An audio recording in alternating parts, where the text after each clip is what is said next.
Hola, bienvenidos. Hoy iniciaremos una ruta y una travesía por lo que es uno de los temas más apasionantes en la historia de la humanidad y en la que juntos vamos a conocer cuál es la manera, cuál es el método mediante el cual vamos a generar campañas políticas exitosas, de cómo vamos a ganar elecciones, de cómo vamos a convertir un partido político o un candidato en un gobernante, dependiendo lo que ustedes estén pretendiendo hacer en la comunicación política. Para iniciar con este recorrido, quiero decirles un par de cosas que pueden ser interesantes. Lo primero, tengan muy en cuenta que la comunicación política moderna, e incluso históricamente así lo ha sido, no es más que un show business. Aquí nosotros lo que vendemos es emociones, sentimientos. Nadie que está enfrente a un cubículo pensando cómo marcar a su candidato favorito se empezará a acordar de sus propuestas de campaña, de aquellas que están en esos grandes mamotretos que siempre ponen a disposición de los electores, en donde dicen cuáles son sus planes de gobierno. No, señor, aquí estamos moviendo emociones y sentimientos. La política es un gran teatro. En ese teatro siempre tenemos que tener un actor que es nuestro asesorado, tu candidato.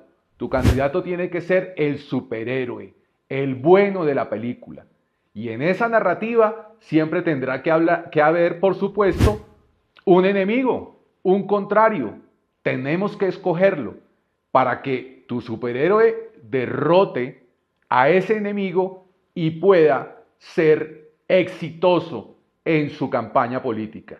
Esa es la comunicación política moderna, un gran teatro en el que tú tienes que hacer lucir a tu candidato para ponerlo por encima de los demás competidores y volverlo un candidato ganador. La política, contrario a lo que dicen los grandes teoremas, no es algo serio. La política electoral, las campañas políticas tienen que estar, de acuerdo a nuestros tiempos, dentro de esa narrativa, la narrativa del bueno, del malo, del derrotar al mal y de poder hacer un buen show business para que al final de cuentas tú puedas convertir a tu candidato en un gobernante, en un senador, en un presidente, en un alcalde o en un gobernador. Así que bienvenidos a este viaje por el mundo de la maravillosa comunicación política moderna.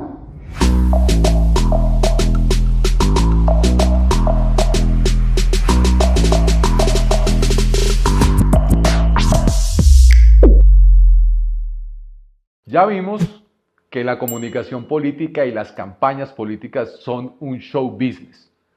Ahora ustedes se preguntarán, ¿y desde cuándo está la comunicación política presente en la historia de la humanidad? Y yo quiero decirles que el poder político se encuentra aferrado siempre a la humanidad desde que el hombre decidió vivir en sociedad. La comunicación política antigua básicamente se basaba siempre en unos símbolos que partieron del mito. La creación de los dioses siempre fue la idea que tuvieron la clase dominante, es decir, la clase política, para poder tejer las historias que les permitieran apropiarse del poder para ejercerlo sobre los congéneres o sus ciudadanos. Después esto se transmutó en la religión. Sí, la religión ha sido parte fundamental de la comunicación política. Los antiguos mayas o los antiguos incas, los imperios, los mismos egipcios, siempre tenían al poder político atravesado con sus máximos sacerdotes. Los sacerdotes que básicamente eran los intermediarios entre el poder de Dios o de los dioses y el ejercicio del poder político sobre los ciudadanos. por eso se construían las pirámides como símbolos de poder, por eso los sacerdotes siempre fueron muy importantes en los antiguos imperios, incluso en el Imperio Romano y también en los antiguos griegos se tenía una muy especial conexión de esos sacerdotes que leían el futuro y que de una u otra manera bendecían a los emperadores y a aquellos que tenían el poder político. Fíjense ustedes cómo los símbolos siempre han sido parte fundamental de la estructura del ejercicio del poder político. Quien maneja los símbolos, quien los maneja adecuadamente, quien maneja las historias y la narrativa, siempre termina dominando el poder político. Yo tengo siempre un caso muy importante que me gusta ponerlo sobre el tapete cuando hablamos de comunicación política. Por ejemplo, piensen ustedes en uno de los grandes comunicadores políticos de la historia, Moisés. Y ustedes me dirán, pero ¿y qué tiene que ver Moisés con la política y con la comunicación política? Pues creo que tiene que ver absolutamente todo con la comunicación política.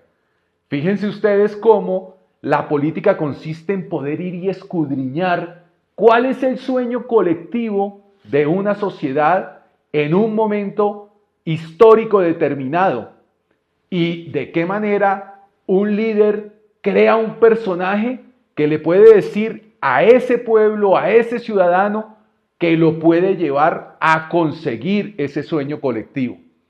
Y eso fue lo que hizo Moisés. Fíjense ustedes que el pueblo de Israel en su momento, según lo que dice la Biblia, tenía como sueño colectivo no solamente ser libre, sino regresar y retornar a la tierra prometida. Y Moisés decidió transformarse en el personaje, en el líder que pudiera llevar a esa comunidad, a esos ciudadanos, a cumplir con el sueño prometido.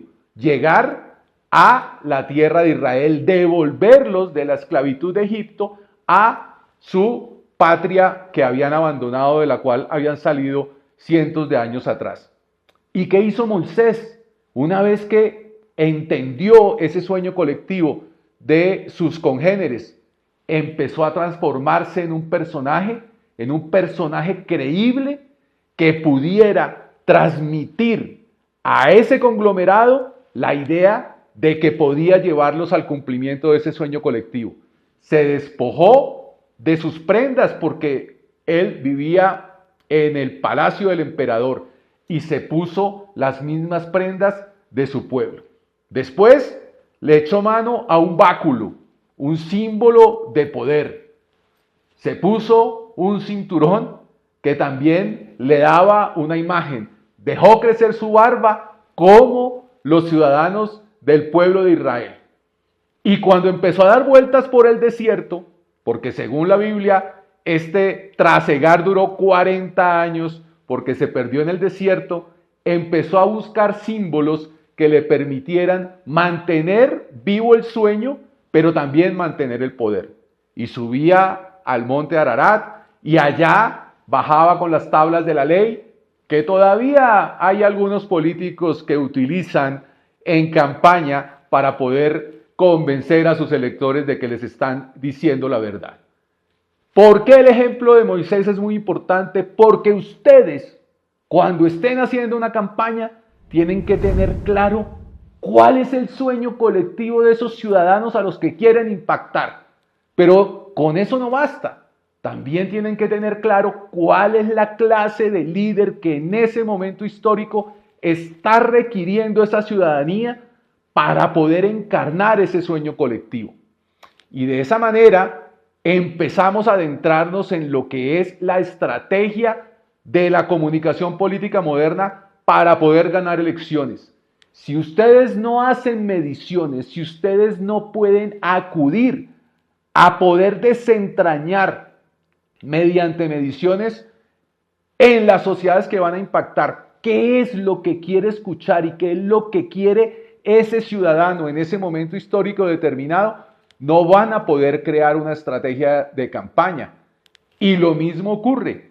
Si ustedes no tienen claro, porque así se lo dicen sus estudios y sus mediciones, cuál es el personaje que tienen que crear dentro del candidato al que están asesorando, pues no van a poder hacer match entre eso que es el sueño colectivo y el personaje que tienen que crear para poder tener campañas políticas ganadoras.